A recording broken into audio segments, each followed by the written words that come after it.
parece bien, damos inmediatamente paso a Ernesto Castro, que va a intervenir seguro, porque con estas cuestiones he visto en su rostro como el asombro y la inquietud se despertaba a medida que escuchaba a Iván. En sus claro.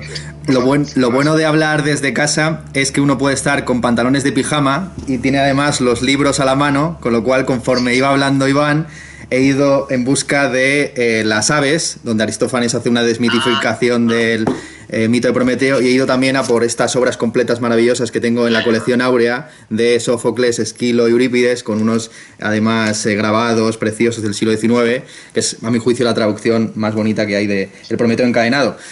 Lo primero que yo quisiera decir es que cuando José María Zamora me invitó muy amablemente a participar en esta reunión, me sorprendí muchísimo por el tema. El título ya es enigmático, es un mito en sí mismo, ¿no? En torno a Epimeteo, ¿qué tiene que ofrecer la filosofía a la sanidad vegetal? Claro, una pregunta prácticamente de Kennedy. No te preguntes qué puede hacer la sanidad vegetal por la filosofía, sino qué puede hacer la filosofía por la sanidad vegetal. Yo he de decir que cuando leí este título, apenas hace 3 días, era la primera vez que oía la expresión sanidad vegetal, y pensaba que era un invento de José María. Era una investigación pionera de la UAM que había inventado y descubierto algo así como la salud o la sanidad vegetal. ¿Cuál fue mi sorpresa al buscar en internet y darme cuenta que hace 2 años la Organización Nacional de las Naciones Unidas decidió que este año 2020 iba a ser el año de la sanidad vegetal? También ha terminado siendo, por desgracia, el año de la salud o la enfermedad humana.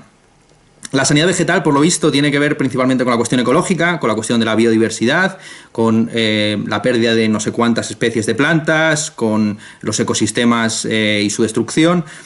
Y conforme fui pensando en este asunto, me di cuenta que la conexión que existía entre el mito de Epimeteo y Prometeo, aquí se le da más importancia a Epimeteo, yo creo que es muy inteligente ese énfasis, con la sanidad vegetal es muy fuerte, es una conexión muy interesante y muy fuerte. Precisamente por esa parte que le corresponde a Epimeteo en ese mito, que es el reparto de los dones. Se ha señalado en muchas ocasiones, y es el tema más comentado evidentemente de ese mito, cómo el ser humano queda inerme ante ese reparto, ¿no? Entonces tiene que ser complementado con la técnica, con el fuego y con la política, el sentido de la justicia, al carecer de los dones de las garras, la velocidad, las alas, etc. Pero otros seres vivos que quedan inermes en el reparto de Epimeteo son las plantas, porque cuando se habla de dones, se habla constantemente de dones animalescos, con la dinamis propia de los seres animados y no meramente vivos, ¿no? Conforme a esa distinción tripartita que está en Platón, luego en Aristóteles, y que se hereda prácticamente hasta el día de hoy, ¿no? Entre el alma vegetativa, el alma sensitiva y el alma racional, que corresponderían a esos 3 reinos, esos 3 grandes reinos: el reino vegetal, el reino animal y el reino humano. 3 reinos que han formado la biología precientífica hasta prácticamente Buffon, donde ya se incluye al reino humano dentro del reino animal, y se incluye como un reino aparte, que no es ni vegetal ni animal, el reino de los hongos, ¿no? Y también con todas las discusiones acerca de el estatus de las bacterias y sobre todo de los virus, si están vivos, semivivos, si son parásitos de la vida, etcétera, etcétera, ¿no? Todo esto en el trasfondo, por supuesto, de la famosa distinción griega entre bios y zoe, que es, yo creo, el tema central sobre el que debería también girar nuestras intervenciones, ¿no? Entre la vida política o la vida digna de ser considerada como paciente moral y aquella que no lo es, que simplemente está animada. Claro, las plantas evidentemente están inermes o carecen de dones, pero también en el sentido moral. Siempre han sido consideradas, por supuesto, algo menos que zoe. O sea, los animales son zoes, eso evidentemente, eso es cierto, y eso está ahí en toda la tradición, pero las plantas tienen un estatus peculiar. Y en toda la tradición filosófica, pues no han sido muy bien tratadas prácticamente hasta Goethe. Se ha hablado de Goethe como poeta, se ha hablado de Goethe como escritor de obras de teatro donde aparece el grito de la acción, ¿no? Al comienzo del mundo, y la importancia que le da a Prometeo como el primer revolucionario, pero se podría hablar también de Goethe como científico, como el científico que estudió en una versión, se quiere, muy primitiva de la teoría de la evolución de las especies, pues como todas las plantas surgían de la urplanta, ¿no? La urplante, que sería el origen de todas las formaciones vegetales. Pero bueno, si uno se remonta en la tradición filosófica, pues encuentra que no fue Aristóteles, sino Teofrastro, el que se encargó justamente de la compilación de especies botánicas. De hecho, se puede más o menos rastrear por dónde estuvo Aristóteles cuando investigó estos asuntos y su discípulo, precisamente porque sobre todo son, si no estoy mal informado, plantas que sobre todo son predominantes en la parte de Asia Menor. Bien, entonces, como digo, las plantas tienen este carácter de estar inermes, de no participar tampoco del reparto de Epimeteo, y esto se ha heredado en la tradición filosófica bajo la forma de la amoralidad o inmoralidad en el trato con las plantas. Desde muy antiguo, y esto está también, por supuesto, en la tradición, si se quiere, filosófica india, hay un cuestionamiento, una pregunta acerca de si los animales son pacientes morales o no. Es algo que se discute y es algo que se trata, y está en Gómez Pereira, está posteriormente en Descartes. Toda la tradición racionalista niega la mayor, sostiene que no existen diversas almas, sino que el alma es una, como habían afirmado principalmente los padres de la Iglesia, que no hay un alma tripartita y que por lo tanto no hay una participación de la sensibilidad en el campo animal. Los animales son simplemente máquinas que gimen o se mueven, pero como lo haría un robot, ¿no? Claro, ahí se está planteando los límites también de esta ética que pretende ir más allá de lo humano, pero no demasiado lejos. Es decir, quedarse en los límites de los animales sin traspasar a cuestionar si debería haber también una ética de los algoritmos, una ética relacionada con la inteligencia artificial, una ética relacionada con las plantas, ¿no? Bien. Y es aquí, en este contexto, donde yo quisiera plantear un tema muy conocido, yo he hablado muchas veces de ello, pero quizás para la opinión pública no es algo muy palpable o evidente, que es el conflicto latente que en algún momento del siglo en el que estamos ya mediada la segunda década, o entrando en la segunda década, pues se va a hacer visible, que es el conflicto entre el antiespecismo y la ecología profunda. Es decir, entre aquellos que valoran a los animales como individuos que sienten y padecen y aquellos que valoran a los animales como miembros de una especie que contribuye de manera orgánica a un ecosistema, ¿no? Es decir, un conflicto, en última instancia, entre el individualismo metodológico, que es el propio de los antiespecistas, a los cuales no les importa en principio que un animal pertenezca a una especie en peligro de extinción o no, sino cuánta utilidad marginal o subjetiva percibe ese individuo, en tanto que individuo sintiente, frente al holismo de la ecología profunda o de los ecologistas en sentido amplio, que lo que valoran, como digo, es la contribución de las especies al mantenimiento del ecosistema y, por lo tanto, es una sanción moral en última instancia a la depredación, al parasitismo, a la muerte por clima, etcétera, ¿no? Al check and balance, podríamos decir en términos liberales, que a la división de poderes, en el reino animal, ¿no? Bien. Y es en este contexto pues donde surgen todos las reductio al absurdum que se han intentado aplicar al veganismo, práctica dietética que yo practico, diciendo que las plantas sienten.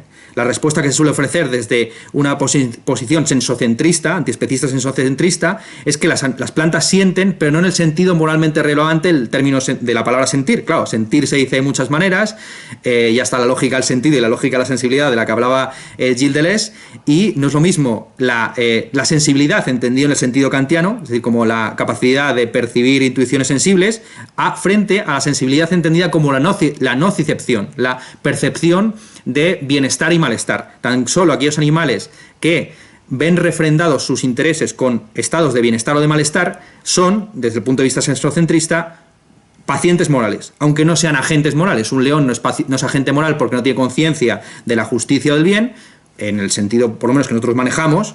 Es decir, si tiene conductas altruistas serán por una suerte de dispositivo genético, lo que Dawkins llamaba el gen egoísta, pero sí que es paciente moral en el sentido que puede padecer frente a un árbol que puede contribuir perfectamente a mantener el nivel de CO2 bajo en un bosque, pero que per se, pues aunque tenga intereses en pervivir en su existencia, tenga un conatus de vida o de existencia, pues no siente ni padece, no tiene un estado de bienestar o de malestar. Entonces esta es la respuesta que se da desde el antiespecismo a esa reducción al absurdo de que ni siquiera podríamos ya comer plantas porque las plantas también tendrían sentimientos, por decirlo así burdamente. Evidentemente estamos hablando de posiciones extremas. Los representantes más interesantes y más razonables, bueno, quizás los más razonables no son los más interesantes, porque los que nos gustan son los locos o los los desquiciados, ¿no? Pero bueno, digamos, un ecologista razonable y moderado, como puede ser Jorge Richman, pues también es un antiespecista moderado y razonable. Es decir, entiende que,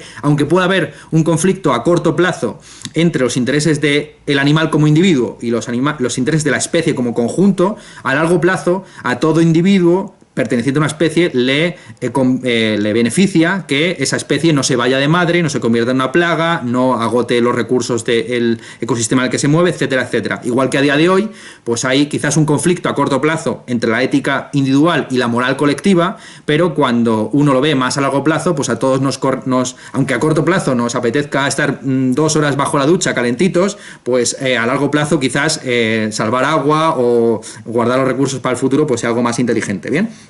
Vale, he planteado ya esta primera cuestión, que es básicamente un intento de actualizar o traer al presente este detalle poco comentado de que las plantas también quedan fuera del reparto, del doble reparto, tanto el reparto de los dones animalescos como posteriormente de los dones políticos o técnicos.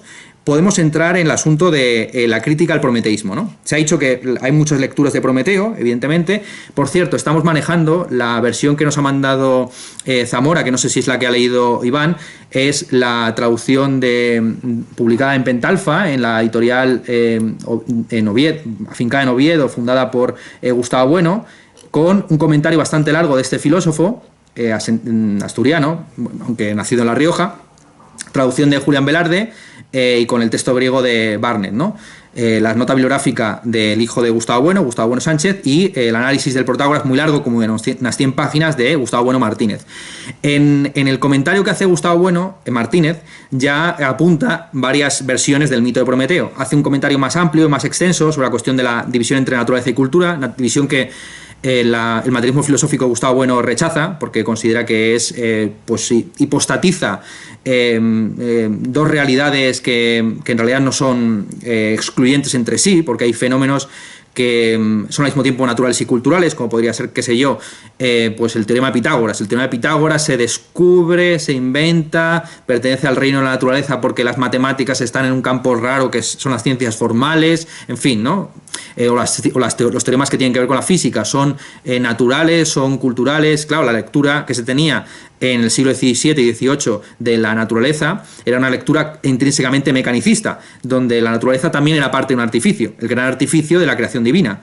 Recordemos ese pasaje muy conocido, siempre citado, de Newton, donde habla del espacio y el tiempo como los sensoria Dei, como los sensorios de Dios. Bien, pues en ese comentario al Protágoras que hace Gustavo Bueno en el año 80, se publica en el año 81, en Pentalfa, Oviedo, pues señala varias versiones del mito, en concreto 3, la de Esquilo, la de Platón y la de Aristófanes, que son las que con diversos matices se han luego extendido en el futuro, ¿no? Y en Goethe lo que encontramos seguramente es una mezcla de las tres. Yo no conocía el texto ese de Vejez, de Goethe, que el que más conocido, pues evidentemente son los textos de juventud, las obras de teatro, donde aparece el Prometeo desencadenado y todo este tipo de asuntos, ¿no? Entonces, la lectura de Esquilo, que es la lectura primera, es de hecho, si no recuerdo mal, el Prometeo encadenado es la tragedia más antigua que nos queda. No, perdón, la tragedia más antigua que nos queda es justamente los persas, ¿no? Desde luego, en el orden cronológico interno, es la obra de teatro que trata de un tema más antiguo, porque trata de un tema mitológico. La mayor parte de las obras de tragedias, las tragedias que nos quedan son obras que están a medio camino entre lo histórico y lo épico. Véase el caso de los persas. Es muy curioso cómo la obra de teatro, la tragedia más antigua que nos queda, es la tragedia que trata del tema más próximo históricamente al momento de su escritura, ¿no? No sé si pasan apenas 10 años desde el momento en que se producen pues las guerras las guerras médicas, con el momento de la escritura de Esquilo. Pero bueno, en Prometeo encadenado aparece la figura básicamente de Prometeo como revolucionario, ¿no? Es decir, la crítica al poder establecido, la crítica al fanfarrón. De hecho, hay descripciones que se hacen de Zeus que nos podrían recordar al presente a actitudes que tienen políticos como puede ser Pedro Sánchez o Donald Trump en Estados Unidos, ¿no? Es decir, políticos que realmente pues se van de reyes del mambo y que no son conscientes de la finitud de su mandato, ¿no? Entonces, como sabido, al final de la obra pues se produce una destrucción del lugar en el que está siendo atado este Prometeo, por parte de un rayo de Zeus, al no querer Prometeo revelar cuál va a ser el futuro destronador del actual rey del cielo. Vale. Entonces, esta es la primera lectura que se hace de Prometeo. Prometeo como un crítico del poder establecido que es ilícito o ilegítimo. Esta es una cuestión, pues, de nuevo, hemos hablado antes de la polémica entre la ética individual y la moral colectiva. Ahora sería más bien una polémica entre el campo ético-moral y el campo ya político, ¿no? Es decir, lo que resulta legítimo o justo y lo que resulta, por otro lado, legal o lícito desde el punto de vista de la administración del poder constituido. La segunda lectura del mito de Prometeo es la de Aristófanes, que es la lectura, digamos, desmitificadora, la lectura crítica con esas ansias de dominación y de control. Ahí Prometeo no es el encadenado, sino que es justamente el Robin Hood de los dioses que le roba el fuego a los inmortales para dárselo a los hombres. Y por último tenemos la lectura de Platón, donde lo que se enfatiza principalmente es, lo ha dicho muy bien Iván, esa excepcionalidad del ser humano que tiene pues la técnica, principalmente la retórica, y el sentido de la justicia que le permite utilizar esa retórica en un sentido no erístico, sino dialéctico, para buscar la verdad. Claro, a día de hoy el Prometeo que más se ataca es evidentemente el Prometeo, yo creo, de Aristófanes y el de Platón. Es decir, sigue todavía la figura el mito, digamos, del oprimido que se revuelve contra el poder establecido, pero lo que se critica justamente es ese excepcionalismo del ser humano, ya lo hemos comentado, todo lo que tiene que ver con el antiespecismo, la ecología profunda, etcétera, pero también una crítica, digamos, a ese dominio, a ese intento de control, eficacia y eficiencia. Cuando le preguntaron al anarcocapitalista gallego Miguel Anxo Bastos quién creía él que era la gran víctima política de la COVID-19, respondió René Descartes. Porque en los países que mejor han administrado la crisis sanitaria en la que nos encontramos a día de hoy son justamente los menos centralistas, los menos racionalistas, los menos eficientes, los menos eficaces, los que tienen mayor solapamiento, duplicidad y dualidad de administraciones. El caso alemán. Sobre todo la gran contraposición que se puede establecer dentro de los dos, de los espíritus o naciones que pueblan Europa, entre el mundo francés y el mundo alemán. Contraposición que se ha visto muchas veces manifestada en las diversas contiendas bélicas, en este caso sanitarias, que han tenido esos dos países, ¿no? Es sabido que Alemania rebasó la famosa línea Maginot en la Segunda Guerra Mundial, entre otras cosas porque la línea Maginot era demasiado eficiente, es decir, estaba articulada en un sistema radial de trenes y demás, de tal forma que si tú bombardeabas literalmente una línea de ferrocarril, toda una región quedaba digamos, desabastecida, porque no había duplicidad de sistemas de comunicación, etcétera, frente a lo que sucedía en Alemania, que ha sido tradicionalmente el país más descentralizado de Europa. Acordémonos de los estadetes en los que vivían los grandes pensadores de finales del siglo XVIII-XIX, que eran apenas pues provincias, ducados, palatinados, etcétera.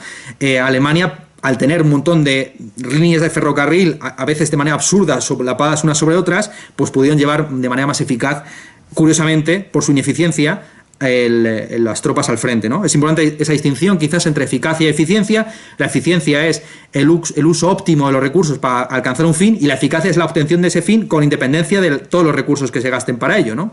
Entonces quizás en un contexto como el actual, pues lo que tendríamos que plantear también es ese debate de si queremos ser eficientes o queremos ser eficaces, si queremos tener una administración centralizada que gasta los menos recursos para obtener un fin, o una que está dispuesta a gastar lo que sea con tal de salvar vidas, el ecosistema, lo que sea. Bien, vale. Una vez dicho esto, quizás yo podría terminar mi primera intervención o mi intervención sin más, haciendo unas pequeñas observaciones sobre la cuestión de la diversidad, del valor de la diversidad. Porque al final, cuando se habla de sanidad vegetal, no se habla tanto de si una planta está pocha, se la riega poco o mucho, sino de la contribución en términos ecológicos de esa planta a un ecosistema más amplio, ¿no? La ecología como una versión ampliada y expandida de la economía, básicamente, ¿no? Entonces, claro, se habla mucho de biodiversidad y se habla menos, pero algunos autores sí que lo hacen, de cultidiversidad. Esta es una expresión que yo se la he visto a un antropólogo brasileño, Eduardo Viveiros de Castro, en un libro que tiene sobre el fin del mundo o los mundos del fin, que tiene mucho que ver evidentemente con lo que estamos aquí discutiendo, traducido por la editorial Caja Negra, propone esta expresión para referirse pues a esa diversidad cultural a la que contribuyen pues los pueblos originarios de Latinoamérica, o pues las diversas naciones que pueblan España, o las diversas opciones sexuales, etcétera, temas muy discutidos sobre todo en España a partir de la publicación hace 2 años del libro de Daniel Bernabé, La trampa de la diversidad. En ese libro, Daniel Bernabé, que es un joven izquierdista de perfil más o menos obrerista, hizo una crítica a lo que a día de hoy, en términos vulgares, se llama el posmodernismo cultural o sexual, o como se quiera llamar. Se entiende por posmodernismo, no en un sentido muy vago del término, pues esa renuncia por parte de la izquierda a las viejas señas de identidad, la identificación con la clase obrera, con el obrero en concreto que viste el mono azul y fuma ducados, y la apertura pues a estos nuevos movimientos sociales, que no sé qué tienen de nuevos cuando ya tienen más años que muchos de nosotros, porque surgen de los años 60, como son el pacifismo, el ecologismo, el feminismo. Bien, a los que luego se han añadido pues la cuestión del LGTB, la teoría queer, etcétera, etcétera, etcétera. Bien, entonces lo que se dice básicamente en la trampa de la diversidad es que la izquierda, queriendo abarcar mucho, aprieta poco, queriendo luchar en muchos frentes, los ecológicos, los antiespecistas, los feministas radicales, las transfeministas, las de la igualdad, etcétera, pues termina dispersando sus energías y no centrándose o no priorizando, digamos, los temas de importancia en la agenda actual, ¿no? Claro, frente a esta crítica de la diversidad, pues quizás habría que explicar que una de las grandes conquistas y una de las razones por las cuales la izquierda tiene una hegemonía cultural desde mediados del siglo XX en adelante es justamente que con la opción política viene todo un pack cultural casi biográfico, de tal forma que uno, siendo izquierda, sabe perfectamente a qué grupos de música escuchar, qué libros leer, etcétera. Cosa que no sucede, por ejemplo, en el campo del liberalismo o del conservadurismo. A pesar de que, pequeño nota a pie de página, casi todos los escritores han sido conservadores de una forma u otra. Si uno se pone a ver autores como Chateaubriand, Balzac, Flaubert, etcétera, pues se encuentra con unas figuras, o propio Baudelaire, en fin. No vamos a entrar mucho más en esto. Simplemente quisiera plantear este asunto, ¿no? ¿Cuál es el valor exactamente de la diversidad? ¿Es un valor equiparable a la igualdad, a la libertad y a la fraternidad? ¿Es posible la fraternidad salvo la diferencia? ¿O es posible una igualdad que no incorpore por debajo suya una diferencia de opiniones que es justamente lo que hace valioso la libertad de expresión?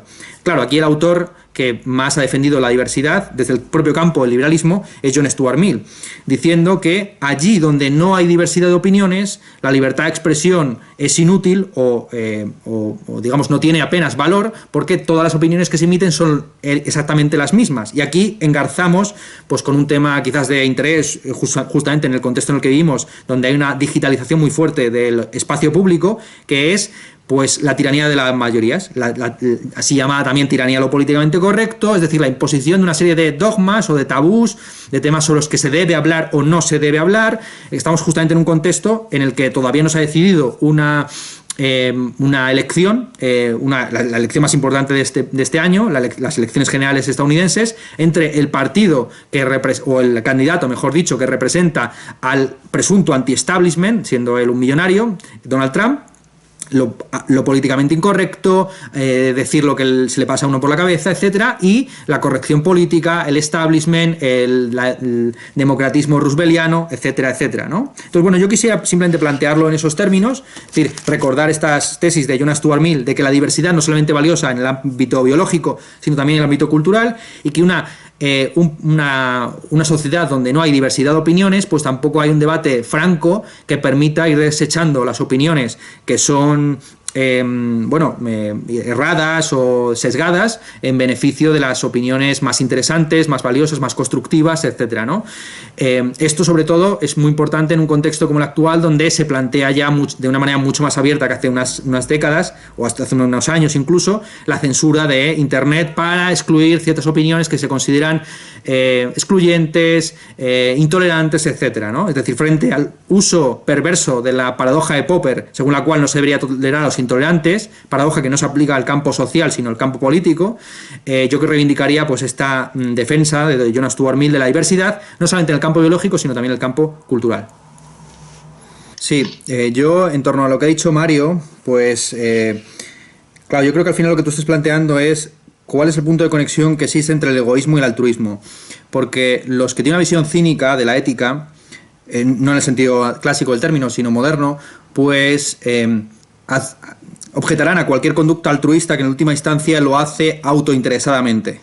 Sí, tú te vas de misiones a África o donas tanto dinero a Cruz Roja, pero no por el bienestar que estás dando a esos pobres diablos que reciben tu ayuda, sino por la sensación de ser una buena persona, ¿no? Y esta reconstrucción egoísta de los intereses morales, pues es tan indestructible como el solipsismo en el campo ontológico epistemológico. Decía Schopenhauer, y esto lo recuerdo porque este pasaje lo comentamos en una clase que me dio Iván de los Ríos en el Pleistoceno, hace varias eras geológicas. El pelo largo. No era tan lejos, eso equivale a remontarse demasiado, antes de la creación. Era en la mente de Dios. Iván, en la mente de Dios sí que es cierto que tenía pelo, luego ya más tarde no. Entonces, una vez ya creado, Iván nos explicó un pasaje maravilloso de El mundo con voluntad y representación, donde Schopenhauer dice que el solipsismo es un castillo filosófico tan inexpugnable que no se puede entrar, pero tampoco se puede salir. Porque alguien que es solipsista no discute con otro porque para él esa persona no existe ni siquiera, ¿no? Entonces, con un solipsista que cualquier prueba que le des de la existencia de un mundo externo y de unos agentes independientes de su voluntad y de su conciencia, los va a reinterpretar siempre en esos términos. Y algo parecido sucede en el campo de la ética con el tema del egoísmo, ¿no? Lo interesante es cómo se produce esa transición, digamos, del egoísmo al altruismo. En términos biológicos he apelado, he hecho esa referencia, ¿no?, al gen egoísta de Dawkins, libro en el que se explica justamente la emergencia de la conducta altruista a partir de un egoísmo genético que llevaría a solidarizarse de una manera instintiva con aquellos individuos que están próximos en términos genéticos, tus hermanos, tus padres, etcétera. Y cómo a partir de ese círculo de socialización primario, pues se van creando anillos de empatía o de vinculación al mismo tiempo estética y ética que en el presente pues podrían abarcar a toda la humanidad, ¿no? Los genes hacen uso de una serie de mecanismos emotivos para transmitirse de generación en generación y mantenerse y preservarse, que, dado el contexto social distinto en el que nos encontramos, pues sirven para otras funciones. Igual que, por supuesto, los genes. Esto es una lectura muy básica y a lo mejor que lo estoy explicando en términos muy finalísticos. De hecho, esta es una de las objeciones más importantes que se hace al enfoque sociobiológico de Dawkins, o que es reductivo en términos biológicos. Yo estoy de acuerdo con Iván en que, bueno, estas afirmaciones del idealismo alemán y todas sus herencias, llegando prácticamente hasta Heidegger y Ortega, de que el ser humano no tiene naturaleza sino que tiene historia, pues deberían ser muy revisadas, y creo que es la revisión más fuerte, pues viene de este campo de la sociobiología, con muchas precauciones, por supuesto. Entonces, bueno, una vez dicho esto, lo que estaba comentando, la mayor parte de los que se consideran a sí mismos darwinistas de izquierdas, como por ejemplo Peter Singer, que tiene un libro titulado tal cual, El darwinismo de izquierdas, pues señalan que el fundamento último de la ética es esa empatía, que es el mecanismo que utilizan los genes para transmitirse de generación en generación y que en contextos distintos generan funciones distintas. Tú estás tan acostumbrado a ver por televisión a personas de otras ciudades de tu propio país o de otros países que de repente pues tiendes a empatizar con ellos. Y esto tiene que ver, por cierto, también con un tema que es el asunto del poliamor. Perdón por esta cuña que entra, pero el poliamor mal entendido es pues una especie de orgía permanente, pero el poliamor bien entendido, tal y como lo define por ejemplo Brigitte Vasallo, consiste en la desjerarquización de las relaciones, es decir, que no se anteponga a tu pareja sobre tu familia sobre tus amigos, a tus amigos sobre tus vecinos, a tus vecinos sobre tus compatriotas, a tus compatriotas por encima del resto de seres humanos, ¿bien? Pero claro, este poliamor, que en última instancia se puede resumir en el famoso pasaje de Mateo, ama a tus enemigos, bendice a los que te persiguen, etcétera. Eso es decir, que el poliamoroso por excelencia es Jesucristo. Yo he bromeado en varias ocasiones que la Biblia es la narración de cómo una divinidad tóxica se convierte en un aliado de la humanidad, en un aliade de la humanidad, bajo la figura de Jesucristo, que se resucita ante las mujeres, o sea, utiliza a las mujeres que no tienen apenas prestigio su declaración o su testimonio, en lugar de hacerlo ante ante los apóstoles. Bueno, una vez cierro esta cuña, pero muestra la conexión que existe con... Es que me ha parecido alucinante lo que acabas de decir. ¿Sabes cómo llama Tertuliano a Jesucristo? ¿Cómo? El Verus Prometheus, dice. Verus Prometheus es Cristo. Claro. Y la conexión que yo iba a hacer no era por esa vía, sino por la vía de que, claro, cuando estos anillos de empatía, de vinculación al mismo tiempo afectiva y moral, en algún momento pueden llegar a rebasar la especie. Yo creo que ya la han rebasado, es decir, que en el contexto en el que nos encontramos, probablemente en España hay más animales domésticos que niños por debajo de la edad de 5 años, porque la natalidad está por los suelos y sin embargo el mascotismo está creciendo de una manera bestial, con lo cual para muchas parejas sin hijos, sus mascotas son sus familiares más próximos realmente, ¿no? Con los que empatizan y a partir de los cuales se genera se fundamenta en términos afectivos la retórica, si no vacía, del antiespecismo, porque uno no va, como decía Camus, uno no va a suicidarse por el argumento ontológico, o uno no va a a realizar manifestaciones, peticiones al gobierno, etcétera, o incluso ir a parar, matanzas en cotos de caza, etcétera, o jugándose la propia vida, simplemente por un argumento que ha expuesto Bentham hace no sé cuántos años en un texto infumable de carácter utilitarista, ¿no? Esto es lo primero que quisiera puntualizar, ¿no? Y esto por una vía. Y por otra vía, claro, la lectura que tú haces, que ha propuesto Mario de los intereses a corto y a largo plazo, pues siguen todavía presa de esa lectura en términos liberales, que para mí es la correcta, porque yo creo que es inescapable el individualismo etológico. Es decir, si los conjuntos y los colectivos, como pueden ser, pues, en los estados, las especies, etcétera, tienen algún valor, es en virtud de los intereses agregados de sus individuos, ¿no? Es desde el liberalismo político, filosófico, etcétera, que se habla de los intereses a largo plazo, del cálculo utilitario, de la preferencia temporal, de cómo conviene pues invertir, bajo esa lectura de que todos tenemos una preferencia al presente sobre el futuro y que los más inteligentes son los que prefieren postergar los bienes de hoy para mañana, una lectura muy sacrificial también de la propia vida, muy protestante, pues es como surge toda la política liberal. Una cosa que ha sido muy criticada en todo el contexto pandémico en el que vivimos es como muchos liberales que un mes antes de la pandemia estaban argumentando a favor de la destrucción del estado de bienestar, la disolución de los estados, etcétera, un mes después abogaban por el confinamiento total. El caso más señalado en España fue Juan Ramón Rayo. Juan Ramón Rayo, que en televisión ha sido el gran representante de la Escuela Austríaca de Economía, le veías a finales de febrero, antes de que, cuando en la televisión todavía se decía que esto era un virus de nada, que era una gripe un poco peculiar y tal, se le veía abogando como un estalinista por el cierre de las fronteras, la paralización de los comercios, etcétera. Y es una lectura, curiosamente, insisto, de construcción de un derecho público a partir del derecho privado. La lectura que se tiene muy sencilla es la siguiente: en un contexto pandémico tú no puedes denunciar, no puedes hacer responsable jurídicamente, contractualmente, al que te ha contagiado, porque no sabes si lo tienes y no sabes ni siquiera quién te lo ha pasado. Con lo cual el Estado tiene que intervenir. Esto es curioso, es que el paternalismo liberal, algunos lo llaman así, hay un libro que se titula tal cual, Paternalismo Liberal. El Estado tiene que intervenir en esos contextos donde los individuos son por definición irresponsables. En un contexto pandémico, por muy precavido que seas, tú jurídicamente eres irresponsable, porque no sabes si lo tienes, no sabes si lo contagias, no sabes quién te lo ha contagiado. Con lo cual no puede intervenir el derecho privado, el derecho subjetivo de denuncia, contrato, seguro, etcétera. ¿Bien? Eso en primer lugar. Luego, una serie de cosas que me ha suscitado la intervención de José María. La cuestión de la transversalidad del ecologismo es completamente cierto. De hecho, incluso la extrema derecha está de acuerdo con muchos de estos planteamientos. Hay que recordar que a nivel europeo, en términos de aplicación de políticas, el primer Estado que elimina la vivisección es el Tercer Reich. Ahí yo sacan en varias ocasiones un cartel curiosísimo, cuando se prohibió la vivisección. Claro, los alemanes no tenían que hacer experimentos con animales vivos porque los estaban haciendo con judíos vivos, o sea, que también son animales de la especie Homo sapiens sapiens, ¿no?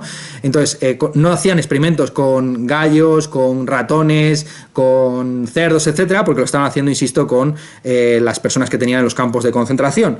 Y hay un cartel, como digo, en el que aparece toda la fauna levantando la mano, haciendo el saludo romano ante un miembro de las SS. Lo pueden buscar si quieren en internet. Vivisección verboten es lo que pone en el pie de página de ese cartel. Entonces, claro, desde esa preservación, si se quiere, mística de la ecología o de ciertas especies, por ejemplo, véase cómo los alemanes durante el Tercer Reich privilegiaron a la especie el pastor alemán frente a otras especies de perros que se consideraban poco patriotas o poco viriles o poco masculinas, etcétera, ¿no? En cuanto a que no se hace nada, yo creo que sí que se hace, lo que pasa es que no en la dirección que a nosotros nos gustaría.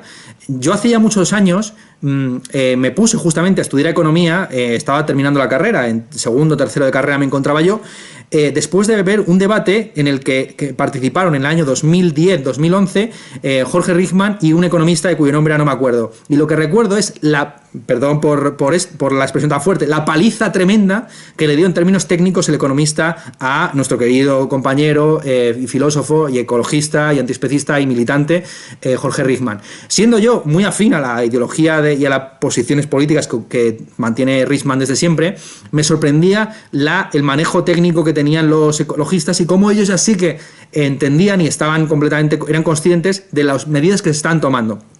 Naomi Klein, en el libro que tiene sobre el ecologismo, Esto lo cambia todo, tiene varios capítulos dedicados a lo que ella denomina el capitalismo verde. Bueno, es lo que se conoce tradicionalmente como el capitalismo verde. Todas las ayudas que desde el Estado se han dado a las energías renovables, etcétera, ¿no? Entonces yo diría que sí que están haciendo cosas, sí que ese consenso ecologista se está concretando en hechos. Lo que pasa es que en hechos que mantienen un statu quo en el que se cree que puede la economía crecer infinitamente o indefinidamente en un planeta ecológicamente finito. Es una contradicción que se señala desde los informes del Club de Roma de los años 70, que es imposible que lo infinito quepa en lo finito, una economía infinita en una ecología finita es imposible. Y también señalaría lo siguiente, que aquí interviene mucho la geopolítica. Ante el cambio climático todos perdemos, pero no todos de manera igual. Hay algunos países, como por ejemplo Canadá o Rusia, que se ven beneficiados por la descongelación de buena parte de su territorio. Es sabido que a partir de un determinado periodo, de un determinado nivel de descongelamiento del permafrost, el propio sistema planetario puede convertirse en una especie de calefacción automática, porque se libera una serie de gases de efecto invernadero que estaban congelados en la tundra rusa, por ejemplo, y ya es el propio planeta el que se va cociendo en su propia salsa, por decirlo en términos muy rústicos. Claro, entonces Rusia, por ejemplo, cuyo sueño geopolítico desde su fundación era acceder a un mar navegable todo el año que no esté congelado, ante la posibilidad de que puedan construirse prácticamente Benidorms en su frontera norte, pues está encantadísima. O Canadá, que no podría haber explotado las arenas bituminosas, que es una de las fuentes de petróleo más importantes en el presente, de no ser por el calentamiento global, ¿no? Entonces eso es lo que señalaría. Y último apunte. Ha señalado José María, entendido que es una cita velada a Mauricio Ferraris, el asunto de la movilización total. Vivimos en un planeta que se concibe a sí mismo como una movilización total. Claro, un tema que yo quisiera dejar aquí planteado es el asunto de si es posible una ontología orientada a las plantas. El término ontología orientada a los objetos es un término que se utiliza en el campo del realismo postcontinental, así es como llamo yo a estos nuevos realistas que han surgido en el siglo XXI, y muchos de ellos pues reivindican que debemos ya abandonar el punto de vista del sujeto para entregarnos por completo al punto de vista del objeto, también visto de una manera muy peculiar, porque al final muchos de estos autores son kantianos objetuales, vamos a decirlo así. Es más, muchos han señalado que el realismo del siglo XXI es simplemente un realismo alemán escrito por ingleses, ¿vale? Entonces, donde Fichte Fichte ponía el yo, ahora estos ponen el ello, invirtiendo la famosa frase de Freud de que el psicoanálisis tiene como objetivo poner el yo donde estaba el ello. Entonces, con eso yo terminaría mi intervención. Sí, hombre, las plantas aparecen en la literatura siempre, casi siempre marcadas en el campo del paisaje, ¿no? Y sobre esto se ha escrito muchísimo, pues cómo surge el concepto de paisaje a partir de la famosa subida al Monte Ventoso de Petrarca, con la apertura de las Confesiones de San Agustín, donde dice aquello de que no hay que mirar fuera, pues dentro del alma se encuentra la verdad. Y claro, es una contraposición entre el mundo subjetivo y el mundo objetivo, entre el yo y el ello, ¿no? Que bueno, que no obstante viene precedida de una descripción poética o paisajística como no se había visto antes. Bueno, a todos se pueden encontrar precedentes, ¿no? Pero desde luego es a partir de Petrarca en adelante, y sobre todo pues de manera bastante señalada en el romanticismo, con figuras tan curiosas como Novalis, que es al mismo tiempo poeta e inspector de minas, si no recuerdo mal, o ingeniero de minas, que se produce una explotación de la naturaleza y al mismo tiempo una pérdida, una poesía melancólica acerca de la pérdida de esa naturaleza, ¿no? En Novalis está muy claro. Que al mismo tiempo va de la mano de la poetización de la técnica como segunda naturaleza.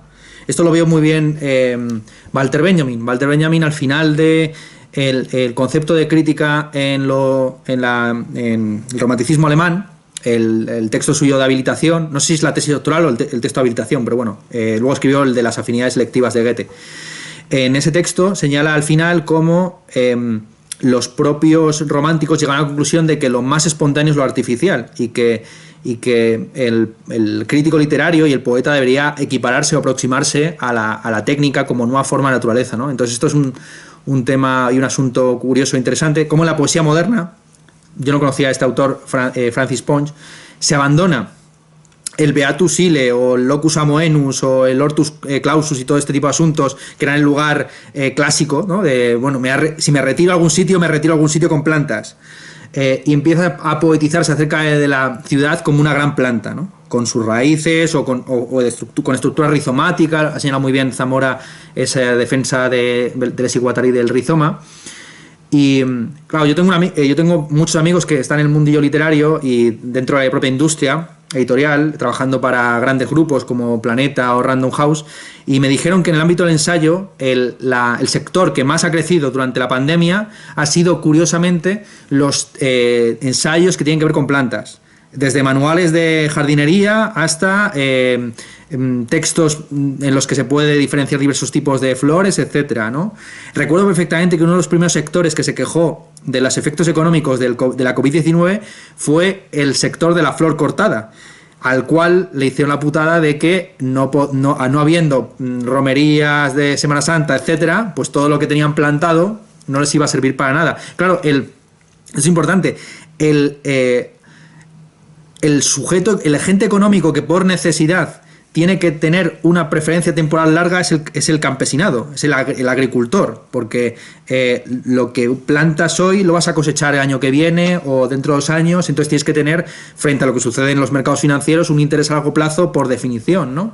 Tienes los llamados bienes raíces, se llaman así por algo, ¿no? Porque están atados a la tierra. Ha comentado José María Zamora como, supongo que era una cita velada a Karl Polanyi, el contexto en el que nos movemos a día de hoy es perverso porque mercantiliza o comercializa 3 bienes, las 3 llamadas pseudo-mercancías, según Karl Polanyi, que no se deberían mercantilizar, que son la moneda, la tierra y el trabajo. Para Karl Polanyi, la mercantilización de esos 3 bienes, que no son en realidad mercancías, sino bienes espontáneos, etcétera, porque no son escasos, no se puede ampliar ni disminuir la demanda. Tú tienes el número de trabajadores que tienes y el número de tierra que tienes, y la moneda debe desempeñar una función concreta de transacción, ¿no? Cuando se mercantiliza, dice Karl Polanyi, esos bienes, lo que se produce son contramovimientos sociales que pueden ser de izquierdas o de derechas. Y es lo que hemos vivido también un poco en este momento. Yo estoy escribiendo ahora mismo un texto que espero que se publique el año que viene con motivo del 10 aniversario del 15M, y viendo las apariciones del término 15M en los últimos 3 años, veo que aparece mucho más en la prensa, sobre todo a partir del año 2016 en adelante, el término el 15M de derechas, el 15M facha, etcétera, ¿no? Es decir, como por una vía o por otra, sea por la izquierda, por la derecha, arriba, abajo, etcétera, una sociedad que desarraiga, y aquí esto es Simone Weil también, desarraiga a los individuos de la tierra, de los bienes, etcétera, pues termina generando estos contramovimientos sociales, ¿no? Eso es lo que yo puntualizaría. Yo, actualidad. José María, por introducir también una recomendación bibliográfica, porque tú has mencionado muchos libros, yo un libro que he estado mirando para preparar un poco este evento y que es bastante interesante es A través de la vida vegetal, dos perspectivas filosóficas, está publicado en inglés, que es son dos textos, uno de Lucy Garay, la famosa feminista francesa, y otro de Michael Marder, que por lo que he visto, aunque está licenciado y doctorado en la New School de Nueva York, trabaja para la Universidad del País Vasco de Vitoria. Entonces a lo mejor puede ser una figura que también nos puede interesar porque ha planteado de manera decisiva este asunto de cómo se debe contemplar la cuestión de que las plantas sienten, tienen una sensibilidad. Y por introducir otro tema que no ha salido pero que me parece importante. La UPV cuestión de la Facultad de Humanidades, porque tal como está, es donde está en Vitoria, la UPV es donde tiene la sede. Pues claro, podemos contactar con ellos, claro. Me parece muy bien tu y a nivel temático, el asunto del estado vegetal, pues claro, uno de los temas de debate más fuerte en el ámbito político antes de la llegada del COVID-19 ha sido la eutanasia. Es decir, considerar que la vida en estado vegetal no merece la pena ser vivida y que por lo tanto se debe dar la opción al suicidio asistido a las personas que están en ese estado, ¿no? Entonces, si tiene sentido hablar de estado vegetal una vez que hemos superado la distinción tripartita del alma, anímico, vegetal y racional, ¿no?